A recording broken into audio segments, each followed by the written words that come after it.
Opening with the queen's pawn controls the center and usually leads to a more positional development of the pieces. d5 establishes a presence in the center, controls the e4 square, and opens up the light-squared bishop. The queen's gambit offers up a wing pawn to attack the center and distract black from the e4 square. In the Slav defense, c6 supports the d5 pawn. Nf3 controls the e5 square and protects the d4 pawn. Nf6 develops the knight toward the center, adds support to the d5 pawn, and controls the e4 square. Nc3 attacks the d5 square and starts to fight for the e4 square. Dxc4 captures the c4 pawn and opens up the center. A4 stops the b7-b5 advance, which would have allowed black to keep the c4 pawn. Bf5 develops the bishop and controls the e4 square. Ne5 places the knight on an active center square where it attacks the c4 pawn and the f7 pawn.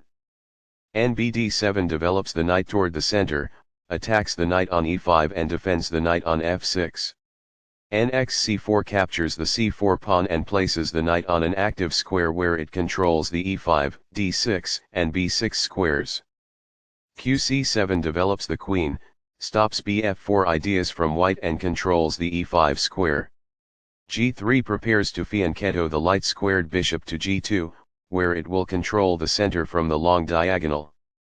E5 takes space in the center, attacks the d4 pawn and allows the dark-squared bishop to develop. Dxe5 captures the e5 pawn and attacks the knight on f6. Nxe5 captures the e5 pawn and attacks the knight on c4. Bf4 develops the bishop toward the center and pins the knight to the queen. Nfd7 defends the pinned knight on e5.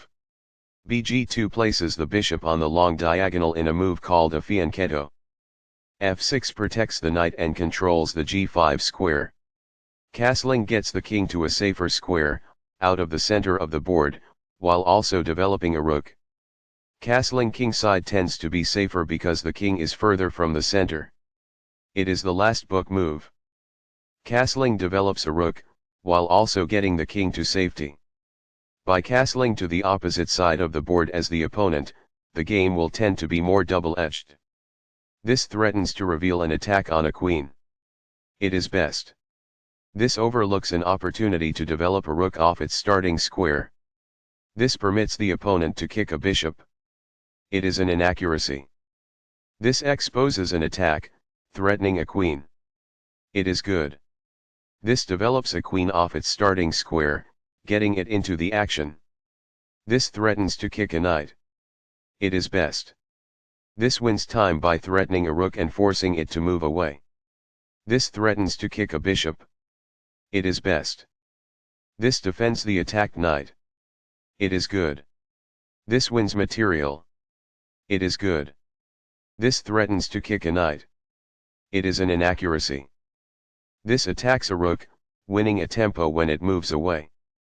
This threatens to kick a bishop. It is excellent. Balanced, neither player ever had an advantage. That game was pretty competitive. Both players had an amazing opening. That was a well-fought middle game that black got the better of.